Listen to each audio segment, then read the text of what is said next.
আপনি যদি পশ্চিমবঙ্গ রাজ্য সরকারের কোনো সরকারি প্রকল্পের সুবিধাভোগী হন তাহলে আজকের এই ভিডিওটি আপনার জন্য।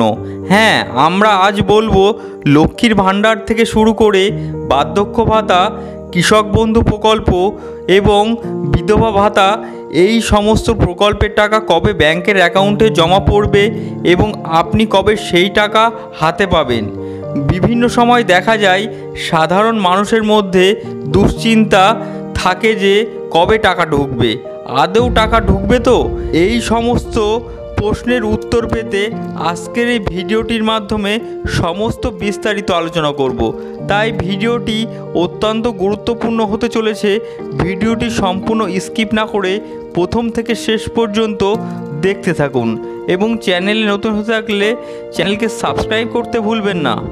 এবার আপনাদের সামনে শেয়ার করব কোন প্রকল্পের টাকা কোন তারিখের ভিতরে আপনারা পাবেন এবং সরকারি খাতে যেভাবে আপনাদের জমা পড়বে যেই তারিখের ভিতরে টাকা, সমস্ত বিস্তারিত আপনাদের সামনে শেয়ার করব।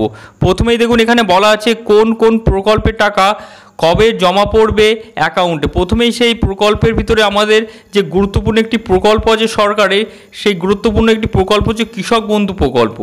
এই কৃষক বন্ধু প্রকল্পের টাকা কবে জমা পড়বে দেখুন এখানে বলা আছে যে এই প্রকল্পের টাকা বছরে দুবার অর্থাৎ এপ্রিল ও সেপ্টেম্বর মাসে দেওয়া হয়। আর এই টাকা ঢোকে মাসে 15 থেকে 20 তারিখের মধ্যে। সেই টাকাটির বলা আছে যে এই টাকাটি মাসের 15 থেকে 20 তারিখে অর্থাৎ এপ্রিল ও সেপ্টেম্বর মাসের 15 থেকে 20 তারিখের মধ্যে কৃষক বন্ধু প্রকল্পের টাকা ব্যাংকের অ্যাকাউন্টে আপনাদের ঢোকে।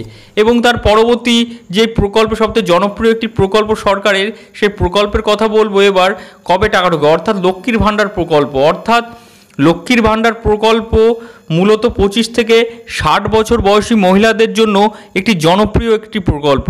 এই প্রকল্পের টাকা ঢোকে প্রতি মাসে 1 থেকে 10 তারিখের মধ্যে, অর্থাৎ প্রত্যেক মাসে 1 থেকে 10 তারিখের মধ্যে লক্ষ্মীর ভাণ্ডার প্রকল্পের টাকা আপনাদের ব্যাংকের অ্যাকাউন্টে সরাসরি ঢুকে যায়। তার পরবর্তীতে আমরা দেখে নেব বার্ধক্য ভাতা। অর্থাৎ বার্ধক্য ভাতা যে টাকাটি, সেই টাকাটি কোন তারিখের ভিতরে আপনাদের অ্যাকাউন্টে ঢোকে। তার পরবর্তী যেই প্রকল্পটি হচ্ছে আমরা আলোচনা করব বার্ধক্য ভাতা। অর্থাৎ বলা আছে এখানে 60 বছরের ঊর্ধ্বে থাকা নারী পুরুষ উভয় প্রার্থী এই প্রকল্পের সুবিধা পেয়ে থাকেন। এই প্রকল্পের টাকা ঢোকে মাসের শেষ সপ্তাহে অর্থাৎ 25 থেকে 30 বা 31 তারিখের মধ্যে এই বার্ধক্য ভাতার টাকা আপনাদের ব্যাংকের অ্যাকাউন্টে সরাসরি ঢুকে যায়। এবং তার পরবর্তী বার্ধক্য ভাতার পরবর্তীতে যেই ভাতাটির কথা বলা আছে অর্থাৎ বিধবা ভাতা, অর্থাৎ আপনাদের যে বিধবা ভাতার টাকাটি ব্যাংকের অ্যাকাউন্টে কবে ঢুকবে সেখানে বলা আছে দেখুন রাজ্যের বিধবা মহিলাদের আর্থিক সহায়তা করার জন্য রাজ্য সরকার চালু করেছে অন্যতম একটি প্রকল্প। এই প্রকল্পের টাকা ঢোকে মাসের শেষ সপ্তাহে অর্থাৎ 25 থেকে 30 তারিখ বা 31 তারিখ, ঠিক বার্ধক্য ভাতার মতনই বার্ধক্য ভাতার সমসাময়িক অর্থাৎ বিধবা ভাতায়ও মাসের 25 থেকে 30 বা 31 তারিখের ভিতরে এই টাকাটি ব্যাংকের অ্যাকাউন্টে ঢোকানো হয়। এবার আমরা জেনে নেব যে টাকা ঢুকছে কিনা আপনারা কিভাবে জানবেন। একটি গুরুত্বপূর্ণ একটি পয়েন্ট আপনাদের বিভিন্ন প্রশ্ন থেকেই থাকে যে টাকা ঢুকছে আপনাদের অ্যাকাউন্টে, সেটি কিভাবে আপনারা বুঝবেন যে আপনার অ্যাকাউন্টে টাকাটি ঢুকেছে নাকি আদৌ ঢোকেনি। এখানে বলা আছে দেখুন কিভাবে টাকা ঢুকেছে কিনা সেটি জানবেন। প্রথমে এখানে বলা আছে যে আপনার ব্যাংক অ্যাকাউন্টে টাকা ঢোকার পর সাধারণত একটি অর্থাৎ SMS আসবে। যদি SMS না আসে তাহলে আপনারা অবশ্যই নিজের ব্যাংকে গিয়ে পাসবুকটি আপডেট করান এবং নেট ব্যাংকিং বা মোবাইল ব্যাংকিং লগ ইন করে ব্যালেন্স চেক করে নিন। অর্থাৎ সেই যে নির্দিষ্ট তারিখের পরবর্তী সময় আপনারা পারলে ব্যাংকের অ্যাকাউন্টটি আপডেট বা নিজস্ব মোবাইলের ব্যাংকিং মাধ্যমে আপনারা লগ ইনের মাধ্যমে আপনারা জেনে নিতে পারবেন আপনাদের অ্যাকাউন্টে টাকাটি ঢুকেছে কি ঢোকেনি। এই ছিল প্রসেস সম্পূর্ণ।